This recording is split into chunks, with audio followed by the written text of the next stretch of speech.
नमस्कार, स्वागत है आपका संसद टीवी पर। मैं हूं मनोज वर्मा और आप देख रहे हैं हमारा खास कार्यक्रम मुद्दा आपका। आज हम बात करेंगे शंघाई सहयोग संगठन शिखर सम्मेलन की।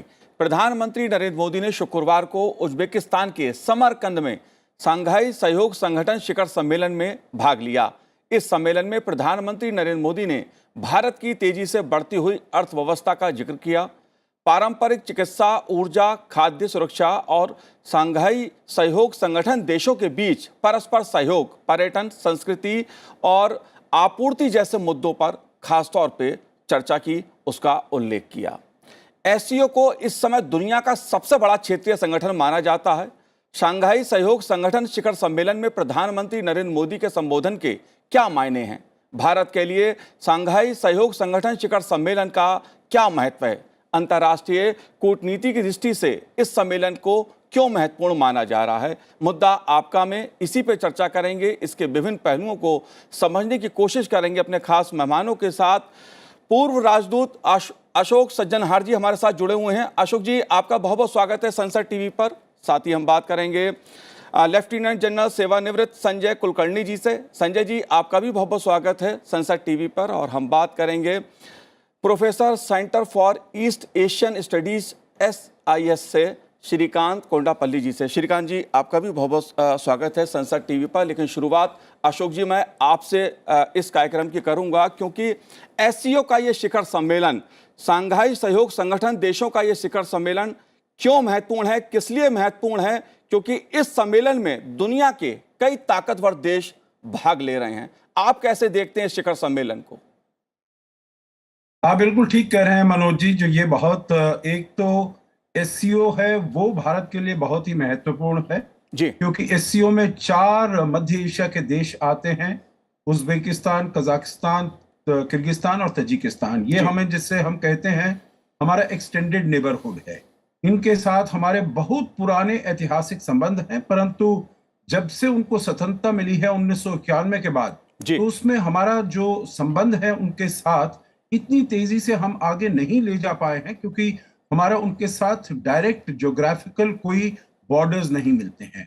तो इसीलिए ये एक ऐसा संगठन है जिसमें कि हमारे प्रधानमंत्री इसमें जाते हैं और बहुत स्तर पर मुलाकात होती है। जैसे विदेश मंत्री गए थे, रक्षा मंत्री गए थे। तो हमारा जो इन 4 देशों के साथ, और इसमें तुर्कमेनिस्तान भी इनको निमंत्रित किया जाता है, वहां के भी जो राष्ट्रपति हैं इस वाले सम्मेलन में भी आए हैं, तो उन सब से मुलाकात हो जाती है। दूसरा, हमारे को एक और मौका मिल जाता है, जो आप जैसे आपने कहा, बड़ी शक्तियां हैं यहाँ पर। रूस है, चीन है। रूस तो हमारा बहुत ही, जिसे हम कहते हैं, special and privilege strategic partner है, बहुत ही अच्छे संबंध हैं। तो एक और मौका मिल जाता है दोनों शीर्ष नेताओं को मिलने का और बातचीत करने का। और आप जानते हैं, जो चीन के साथ हमारी बहुत पिछले 2-3 साल से बहुत तलखियत है जी, तो उसमें भी एक ही मंच पर वो पहली बार आए हैं। और अब इस साल ईरान भी वहां पर एक सदस्य के रूप में सम्मिलित हो रहे हैं। जी, ईरान के साथ भी हमारे बहुत अच्छे संबंध है। तो ये एक ऐसा प्लेटफॉर्म है जिसपे हम इन सभी से नेताओं से बातचीत कर सकते हैं। जी। आखिरी बात मैं मनोज जी इसमें ये कहूंगा, देखिए, ये वाला जो सम्मेलन है ये बहुत ही महत्वपूर्ण है, क्योंकि ये 3 साल बाद, जिसे कहा जाता है face to face, in person ये मीटिंग हो रही है। क्योंकि इससे पहले जो हुई पिछले साल, जो दुशांबे में हुई, वो जिसे कहा जाए हाइब्रिड फॉर्मेट में, तो वर्चुअल और इन पर्सन, तो ना प्रधानमंत्री मोदी गए ना राष्ट्रपति पुतिन गए उसमें। उससे पहले जो हुई रूस में, वो भी वर्चुअल फॉर्मेट में थी। तो ये 3 साल बाद पहली बार ऐसी मुलाकात है जो कि ये इन पर्सन हो रही है। और इस बीच में बहुत ही ज्यादा मुद्दे उभर कर आए हैं, जैसे कोविड-19 पेंडेमिक, जो कि प्रधानमंत्री मोदी ने अपने वक्तव्य में आज बताया। दूसरा, यूक्रेन का जो युद्ध है और उससे क्या पूरी दुनिया को नुकसान हो रहा है, चाहे फूड क्राइसिस हो या एनर्जी क्राइसिस हो या फर्टिलाइजर क्राइसिस हो, तो उसके साथ कैसे निपटा जाए, कैसे जूझा जाए, और भारत क्या योगदान कर सकता है SCO शंघाई कोऑपरेशन ऑर्गेनाइजेशन को एक सफल संगठन बनाने के लिए, इसको और ऊर्जा देने के लिए, इसको और शक्ति देने के लिए। प्रधानमंत्री मोदी ने जो भी, जब से भारत इसका सदस्य बना है 2017 से, इनफैक्ट 2 साल उससे पहले भी 2015 से प्रधानमंत्री मोदी ने हर शंघाई कोऑपरेशन ऑर्गेनाइजेशन के शिखर सम्मेलन में उन्होंने शिरकत की है। जी। और ये तो और महत्वपूर्ण हो जाता है क्योंकि अब 2023 से मतलब आज से भारत की जो प्रेसिडेंसी है जी। शंघाई कोऑपरेशन ऑर्गेनाइजेशन का शीर्षक नेतृत्व भारत के हाथ में आ गया है। जी। तो इसीलिए भी भारत का जी प्रधानमंत्री बिल्कुल, मोदी ये का वहां पर दो पहलू सम्मिलित होना बहुत ही बिल्कुल दो पहलू बहुत महत्वपूर्ण है। अंतर्राष्ट्रीय कूटनीति की दृष्टि से शंघाई कॉरपोरेशन देशों का ये सम्मेलन जो है, ये जो देश हैं इनका अपना एक महत्व है। भारत की दृष्टि से इसका क्या महत्व है, इस पहलू को भी समझना बहुत जरूरी है, क्योंकि इस शिखर सम्मेलन के ट्रेड, कनेक्टिविटी और एनर्जी तीन महत्वपूर्ण पहलू हैं। लेकिन एक मुद्दा और महत्वपूर्ण है जो इन देशों के बीच है, वो है आतंकवाद का, सुरक्षा का, शांति का, ऊर्जा का।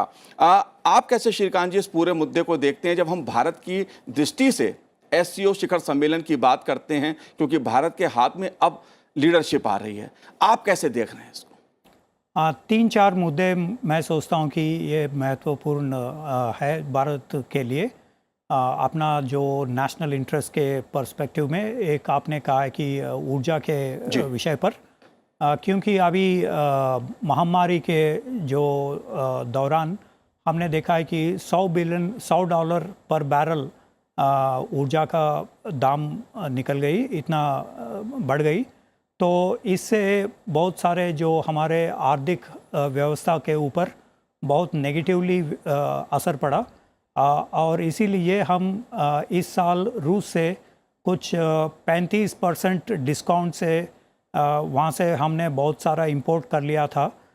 तो इससे एक फ़ायदा हुई कि एनर्जी, क्योंकि सेंट्रल एशिया और रशिया के जो एनर्जी प्रोड्यूसिंग कंट्रीज़ हैं उससे हम अगर संपर्क करते हैं और उससे दोस्ती करते हैं तो बहुत फ़ायदा है हमारे नेशनल इंटरेस्ट के। दूसरा चीज़ आपने कहा है कि आतंकवाद के खिलाफ जो एससीओ कंट्रीज़ में एक ऑर्गेनाइजेशन है rats, regional anti terrorist structure, जिसमें पीस मिशन एक्सरसाइजेस करते हैं हम, काउंटर टेररिज्म एक्सरसाइजेस करते हैं, जिसमें भारत के जो फौजी उसमें शामिल होते हैं और दूसरे देशों जो एससीओ कंट्रीज़ के फौजी भी उसमें शामिल होते हैं।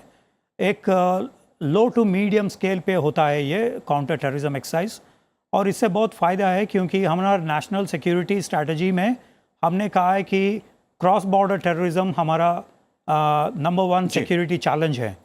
तो ये दूसरे मुद्दे जो है, जो आतंकवाद के खिलाफ जो हमारा कैपेसिटी बढ़ता है काउंटर टेररिज्म के खिलाफ, जैसे कि हमारा टैक्टिक्स और हमारा ऑपरेशनल प्रिंसिपल्स बढ़ाने के लिए ये अच्छा है कि भारत देश के लिए।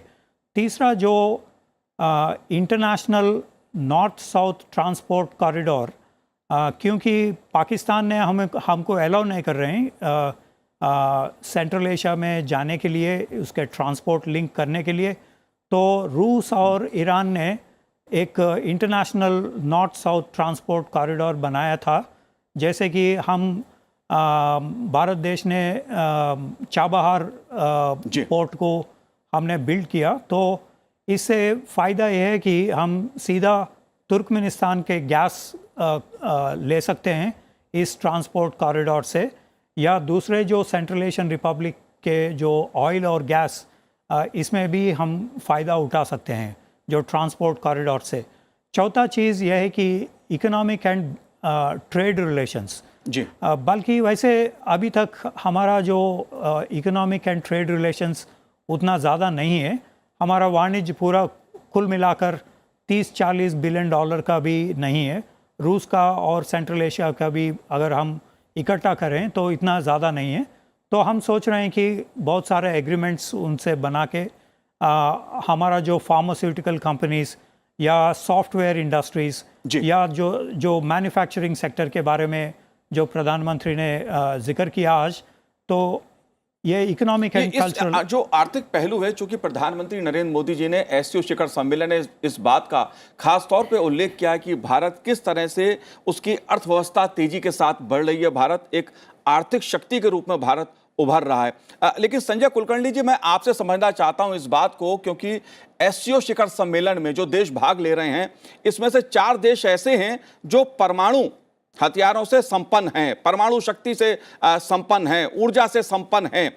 आप कैसे देखते हैं इसके महत्व को? और दूसरी बात जो मैंने आतंकवाद की बात की है, क्योंकि पाकिस्तान भी इसका मेंबर है और पाकिस्तान और उज्बेकिस्तान के बीच में अफगानिस्तान भी है, लेकिन अफगानिस्तान इसका भी मेंबर नहीं है। लेकिन तमाम देश ऐसे हैं जो दुनिया की सुरक्षा, शांति और विकास के लिए बहुत महत्वपूर्ण है। आप कैसे देखते हैं शिखर सम्मेलन को?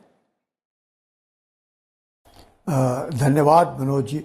मेरे को लगता है कि ये जिस तरीके से सम्मेलन होते हैं जी, इसमें खासकर भारत की जो पहलू हैं और भारत की जो लीडरशिप है वो बहुत मायने रखती है, क्योंकि जिस प्रकार से भारत को देखा जा रहा है, चाहे वो एससीओ में भारत की स्थिति हो या फिर वो क्वाड में पश्चिमी देशों के साथ हो, हमारा जो वर्चस्व है, हमारे जो जिस प्रकार से उभरती मैं कहूँगा जो प्रेस्टीज है विश्व भर में, उस पर जबरदस्त एक चढ़ाव आया है। यही कारण है कि हम देखते हैं कि चाहे पाकिस्तान आज बार बार कह रहा है कि हम आतंक के खुद एक विक्टिम हैं, लेकिन आतंक का सौदागर कौन है? पूरा विश्व जानता है कि आतंक जो है वो पाकिस्तान से ही उभरता है। और पाकिस्तान में चाहे वो ओसामा बिन लादेन हो या जवाहिरी जिसको मारा गया अफगानिस्तान में जो हकानी नेटवर्क के द्वारा उनके घर में रहता हो, तो पाकिस्तान जो बार बार अपने आप को एक आतंक का विक्टिम मानता है, लेकिन इसके बावजूद भी विश्व में जानते हैं सबको कि आतंक जो फैलाता है वो है पाकिस्तान। जैसे आपने कहा कि 4 न्यूक्लियर देश हैं, रशिया, चाइना, इंडिया, पाकिस्तान, लेकिन उसके बावजूद भी अगर आप देखें पाकिस्तान और हिंदुस्तान के जो रिश्ते हैं वो बहुत ही एक नाजुक और मैं कहूँगा 1947 से लेकर के आज तक कोई अच्छे नहीं हुए। चीन के साथ हमारे संबंध जो है वो बहुत ही तनावपूर्ण है, लेकिन हमारे पारंपरिक संबंध जो है रूस के साथ और ईरान के साथ बहुत अच्छे हैं। हमारे संबंध जो है अगर हम देखें पश्चिमी देशों के साथ बहुत अच्छे हैं, तो चीन को भी लगता होगा, अब लगने लगा होगा कि चाहे भारत को वो देखते हो पश्चिमी देश के तरफ उसका झुकाव है, लेकिन जब यूक्रेन की बात हुई तो भारत जो है वो रूस के साथ खड़ा दिखा। और यही एक कारण है कि अपने इंडिपेंडेंट फॉरेन पॉलिसी के नाते अपनी जो पूरे विश्व भर में छवि है उसमें जबरदस्त एक उछाल आया है। और खासकर जैसे आप कह रहे थे कि अब जो प्रेसिडेंसी है एससीओ की वो भारत लेगा, आप समझ सकते हैं भारत के ऊपर निगाहें टिकी हुई है। क्या भारत विश्वगुरु है? भारत के संबंध पश्चिमी देशों के साथ बहुत अच्छे हैं। भारत की जो भूमिका है एससीओ में बहुत जबरदस्त है। चीन ने भी इसका समर्थन किया है भारत की अगले साल की अध्यक्षता के लिए। तो ऐसे माहौल में जब हम देखते हैं, चाहे न्यूक्लियर जरूर है, न्यूक्लियर डेटरेंस है, इसको इस्तेमाल नहीं कर सकते हैं, अगर करेंगे तो it is self assured destruction माना जाएगा, तो कोई करेगा नहीं। लेकिन उसके दायरे में अगर देखें तो भारत की जो भूमिका है कि भारत भी एक न्यूक्लियर पावर है, मुझे लगता है ऐसे इसमें मैं एक ही सुझाव दे सकता हूं पूरे सभी जो न्यूक्लियर, कि कम से कम जो यूएन सिक्योरिटी काउंसिल के जो सदस्य है परमानेंट और जो सभी न्यूक्लियर है, उन्होंने कम से कम नो फर्स्ट यूज डिक्लेयर करना चाहिए। और सवाल ही नहीं पैदा होता कि उनके पास न्यूक्लियर है, उन्होंने NFU नो फर्स्ट यूज का डिक्लेरेशन वो जो नहीं करते हैं। और आज जैसे आप देखते हैं यूक्रेन में रूस जिस प्रकार से बार बार एक सबको लग रहा था कि शायद रूस जो है पूरे विश्व में दबाव डालने की कोशिश कर रहा है, लेकिन उसने दबाव नहीं डाला। वो अपने आप को स्पेशल मिलिट्री ऑपरेशंस के द्वारा यूक्रेन में देखता है, वो विश्व कहता है नहीं ये इन्वेजन है। तो ऐसे माहौल में भारत जो है जिसके संबंध रूस के साथ भी बहुत अच्छे हैं, भारत के संबंध विश्व में पश्चिमी देशों के साथ बहुत अच्छे हैं, भारत क्वाड का सदस्य है, ऐसे इसमें मुझे लगता है भारत एक जबरदस्त भूमिका निभाएगा, क्योंकि SCO 30% of the world GDP, 40% of the world population, लेकिन पश्चिमी देश 60% of the GDP of the world, यानी कि दोनों इसमें भारत है। 30% में भी भूमिका निभा रहा है और 60% में भी भूमिका निभा रहा है। चीन जो है वो चाहता है कि पश्चिमी देशों के साथ उसके संबंध अच्छे रहे, क्योंकि चीन जो है मैन्युफैक्चरिंग कंट्री है, चाहता है पैसे वहां से कमाए जाए, टेक्नोलॉजी वहां से ली जाए, अपने व्यापार उनके साथ किया जाए। भारत के संबंध उनके साथ भी बहुत अच्छे हैं। तो भारत जो है ऐसी स्थिति पे है कि मुझे लगता है एक विश्व गुरु एक ऐसा लीडरशिप प्रदान कर सकता है। और खासकर अब जब भारत की प्रतिष्ठा, भारत के प्रधानमंत्री की जो छवि है पूरे विश्व भर में बहुत ऊंची है और सबकी नजर अब भारत के ऊपर। बिल्कुल, ये भारत की विदेश नीति की खूबी ही कही जाएगी, कूटनीति की सफलता ही कही जाएगी कि भारत एससीओ कंट्री की जो लीडरशिप उसके हाथ में आई है वो अपने में एक बड़ी सफलता उसको कहा जाएगा, क्योंकि इस एससीओ देशों में कई ऐसे देश हैं जो अमेरिका विरोधी माने जाते हैं, लेकिन भारत के साथ उनके अच्छे संबंध हैं और दूसरी तरफ भारत के अमेरिका के साथ भी बहुत अच्छे संबंध हैं। इसलिए कूटनीति के नज़रिए से भारत के लिए बहुत महत्वपूर्ण है। हालांकि अफगानिस्तान जो देश है, आतंकवाद को लेकर सवाल उठते रहे हैं, लेकिन एक पर्यवेक्षक देश के रूप में वो भी एससीओ से ऐसे कई देश जुड़े हुए हैं, यानी आकार एससीओ का जो है वो लगातार बढ़ता रहा है समय समय पर। अशोक जी, लेकिन मैं बात यहाँ पर, क्योंकि बात आई चीन की आर्थिक शक्ति की, लेकिन प्रधानमंत्री नरेंद्र मोदी ने खासतौर से इस एससीओ शिखर सम्मेलन में भारत की जो अर्थव्यवस्था है, भारत जो तेजी से उसकी आर्थिक शक्ति के रूप में उसका उदय हो रहा है, इसको दुनिया के सामने रखा है, एससीओ देशों के सामने रखा है। 70,000 स्टार्टअप भारत के पास हैं, मैन्युफैक्चरिंग हब बन रहा है भारत। आज प्रधानमंत्री ने इस बात को बहुत जोर शोर से के साथ कहा, आप कैसे देखते हैं, इसके क्या मायने हैं? जी, मैं समझता हूं इसके मायने ये हैं जो भारत के प्रधानमंत्री मोदी ने कहा है सभी एससीओ देशों को, और मेरे विचार से ये जो संदेश था जी मनोज जी, ये केवल एससीओ देशों के लिए नहीं था, पूरे विश्व भर के लिए था। जी जो भारत एक नई शक्ति, आर्थिक शक्ति के रूप में उभर रहा है पूरी दुनिया में, और जो हम योगदान दे सकते हैं, चाहे वो एससीओ देशों के लिए या और पूरी दुनिया में देशों के लिए, तो वो हम बिल्कुल योगदान देने के लिए तैयार हैं। आपने बिल्कुल ठीक कहा, उन्होंने कहा 7.5% जीडीपी ग्रोथ है हमारा, जो कि मेजर इकोनॉमीज में सबसे बड़ा है। 70,000 स्टार्टअप्स हैं, जिसमें कि 100 इसमें यूनिकॉर्न्स हैं। आपको याद होगा, देखिए एससीओ के 2 लीडरशिप समिट्स होते हैं, एक ये है हेड ऑफ स्टेट और दूसरा होता है head of government. Bharat head of government summit की भूमिका निभा चुका है, लीडरशिप की भूमिका निभा चुका है 2020 में, जिसमें कि और देशों के प्रधानमंत्री उसमें शिरकत करते हैं।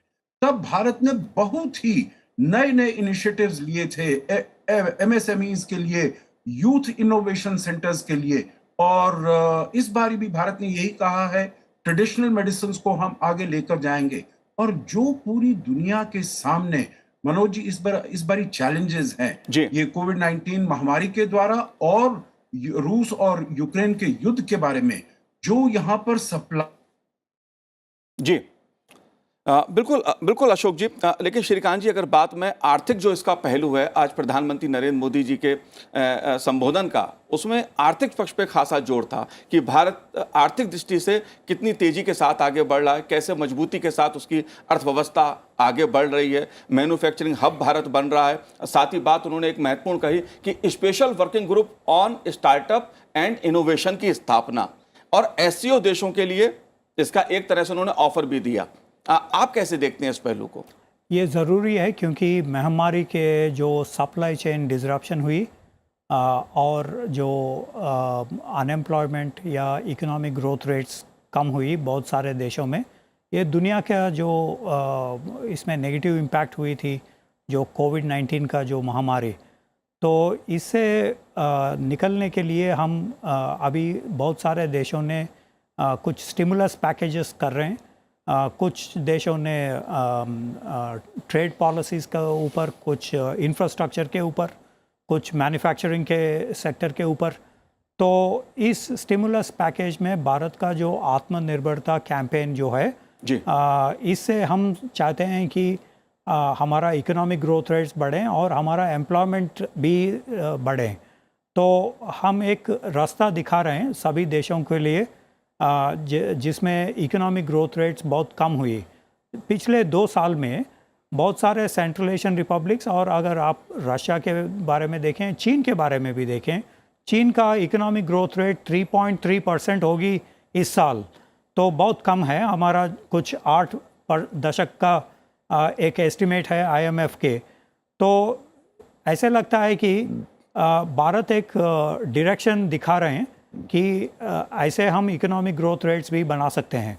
जैसे कि आपने कहा है कि इनोवेशन और जो स्मॉल एंड मीडियम एंटरप्राइजेस और स्टार्टअप्स के बारे में, तो ये बहुत सारे चीज़ जो यूरेशियन कंट्रीज़ के लिए भी काफ़ी फ़ायदा है। जी जी बिल्कुल। संजय कुलकर्णी जी, जो कूटनीति का पहलू है वो दरअसल एससीओ शिखर सम्मेलन में बहुत दिलचस्प देखने को मिलता है, क्योंकि इसमें रूस है, चीन है, पाकिस्तान है, तुर्की है, अब ईरान भी है, और पर्यवेक्षक देश तो कई हैं इसमें, जिनको खास तौर पे एक तरह से अमेरिका विरोध के रूप में देखा जाता है, लेकिन तमाम देश भारत के साथ हैं, भारत के दोस्त हैं। आप कैसे इस कूटनीति को देखते हैं? मनोज जी, अगर आप देखें जी। कि आज विश्व भर में 4 ऐसे पिलर्स कह सकते हैं हम लोग हैं। एक अमेरिका, दूसरा चीन, तीसरा यूरोपियन यूनियन और चौथा एक रशिया। और हर एक में कुछ ना कुछ एक स्ट्रांग पॉइंट्स हैं, कुछ वीकनेसेस हैं। अगर हम रशिया देखें तो हम देखेंगे कि रशिया मिलिट्रीली स्ट्रांग है, पर अगर उसकी आर्थिक व्यवस्था देखें इतनी मजबूत नहीं है जीडीपी के तौर पर जितनी होनी चाहिए। यूरोपियन यूनियन देखें, हम देखेंगे आर्थिक व्यवस्था जीडीपी के तौर पर बहुत अच्छी है, पर मिलिट्रीली स्ट्रांग नहीं है, यूएसए के ऊपर डिपेंडेंट है। अगर यूएसए को देखें तो यूएसए आर्थिक भी बहुत तगड़ा है, मिलिटरीली भी बहुत तगड़ा है और टेक्नोलॉजिकली भी बहुत तगड़ा है। अगर हम चीन को देखें, आर्थिक व्यवस्था जबरदस्त बढ़ती जा रही है और उसके मिलिट्री भी काफी जबरदस्त स्ट्रांग हो रहे हैं, काफी मॉडर्नाइज्ड है, और जो टेक्नोलॉजिकली है वो तब भी डिपेंडेंट है वेस्ट की तरफ, उसका जो ध्यान देता है वहां से जो भी कॉपी करना है, जैसे भी करना है टेक्नोलॉजी वहां से। तो ऐसे माहौल में हम देखते हैं कि चीन जो है अपने आप को एक न्यू वर्ल्ड ऑर्डर माने या new order of the world माने, कोई न कोई किसी तरीके से अपना मनाने की कोशिश करे।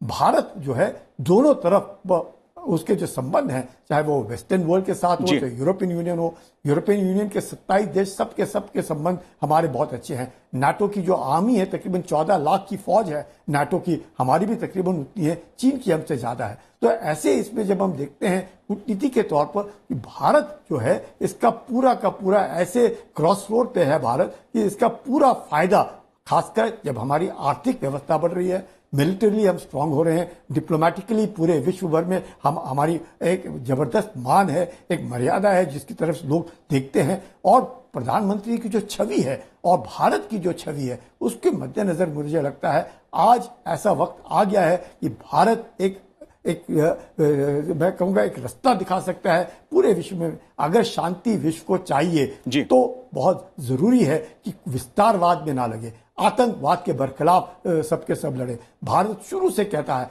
ओनली 9/11 के बाद रूस अमेरिका को लगा आतंक। हम बार बार कहते आए कि आतंक जो है इसका कोई मजहब नहीं होता है, आतंक जो है इसमें कोई गुड और बैड टेररिस्ट नहीं होता है। आतंक जो है वो एक मानसिकता है और उस मानसिकता को मारना निहायत जरूरी है। इसका अभी पाकिस्तान आप देखिएगा इस प्रकार से बार बार हल्ला करता है, आज जिस सांप को उन्होंने पाला वही सांप उसको डसने के लिए तैयार है। अफगानिस्तान में देखिएगा क्या हाल हो रहा है, तो सब कुछ जानता है। चीन खुद जानता है कि उसका बैकयार्ड सिंकियांग है, वो अगर उसको वो पाकिस्तान के साथ अगर अच्छे संबंध चीन ना रखे तो हो सकता है सिंकियांग में आतंक फैल जाए, उससे भी उसको डर है। तो ऐसे हालात में जब पूरे विश्व भर में एक आतंक का प्रकोप, एक कोविड-19 के द्वारा जिस प्रकार से सबकी आर्थिक स्थिति बर्बाद हुई, जिस प्रकार से यूक्रेन के बाद फूड क्राइसिस पूरे विश्व भर में जबरदस्त महंगाई बढ़ रही है, ऐसे इसमें आप देखें कि भारत ही एक ऐसा देश है जहां महंगाई अंडर कंट्रोल है, जहां पे कोविड-19 के बाद हमने अपने ही नागरिक ने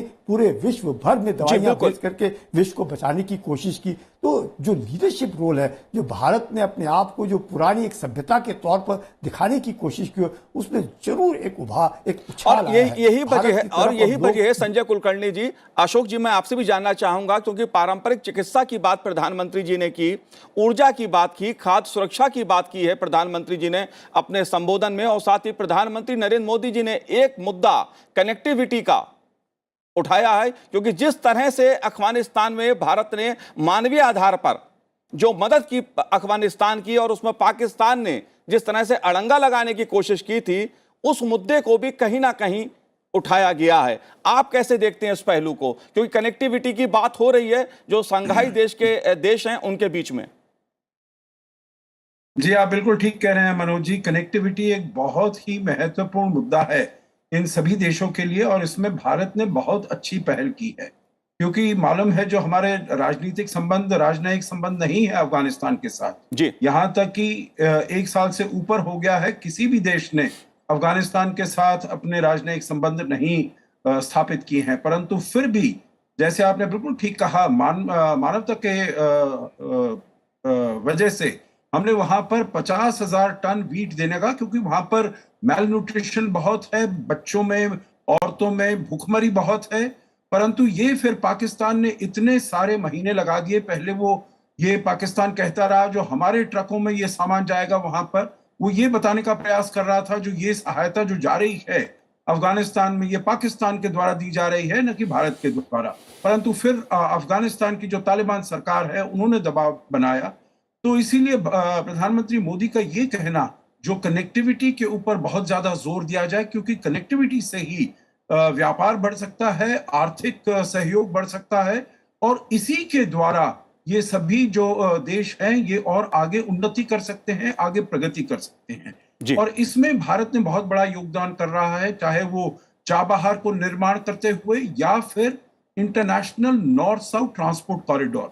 ये बहुत सालों से चल रहा है। भारत, ईरान और रूस इसमें सम्मिलित होकर इसके ऊपर काम कर रहे हैं, परंतु पिछले कुछ सालों में भारत ने उसके ऊपर बहुत ज्यादा जोर दिया है और इसको आगे लेकर गए हैं। और भारत ने जो देखिए दवाइयां भी भेजी हैं, कोविड-19 के जो वैक्सीनेशन भेजे हैं, वो तो पहले अशरफ गनी की सरकार में भेजे थे, वो तो चले गए। परंतु जब तालिबान आया है उसके बाद भी हमने करीब 9 टन वहां पर दवाइयां भेजी हैं और बहुत सारे वहां पर कोविड-19 के अपने कोवैक्सीन वैक्सीन भी भेजे हैं। तो इन सभी के लिए हमको चाहे ईरान के द्वारा या फिर दोहा के द्वारा या दुबई के द्वारा हमको इनको भेजने पड़े हैं बाय एयर। तो ये जो कनेक्टिविटी का मुद्दा है, ये अगर सभी देश मिलकर इसको आगे ले जा सकते हैं, इसको सुलझा सकते हैं, तो ये सभी के उन देशों के लिए फायदा होगा। और ये जो है एससीओ को हमें देखना होगा, जो ये इसको as game play of major powers नहीं होना चाहिए। इसमें होना चाहिए जो 4 देश हैं मध्य एशिया के, उनको क्या फायदा पहुंचाया जा सके। और इसी के लिए भारत में प्रधानमंत्री मोदी ने जो भी नए इनिशिएटिव्स बताए हैं, जैसे आपने कहा इनोवेशन एंड स्टार्टअप्स वगैरह वगैरह, जी बिल्कुल अशोक जी, किया जाए, बिल्कुल अशोक जी, एससीओ शिखर सम्मेलन के दरअसल तमाम, अगर मैं बात करूं, ऐसे कई मुद्दे हैं, पर्यटन है, संस्कृति है, जो मध्य एशियाई देशों के साथ भारत के जो पारस्परिक संबंध रहे हैं, द्विपक्षीय संबंध रहे हैं, उनको एक मजबूती प्रदान करता है। और निश्चित तौर पर शंघाई सहयोग संगठन शिखर सम्मेलन आने वाले समय में एक मील का पत्थर साबित हो सकता है, विकास की दृष्टि से, शांति की दृष्टि से, कनेक्टिविटी की दृष्टि से और ऊर्जा के लिहाज से। आप तीनों ने इस कार्यक्रम में भाग लिया, संसद टीवी से बात की, बहुत बहुत शुक्रिया, बहुत बहुत धन्यवाद हमसे बात करने के लिए। तो आज हमारे इस कार्यक्रम में इतना ही, मुझे दीजिए आज्ञा, नमस्कार।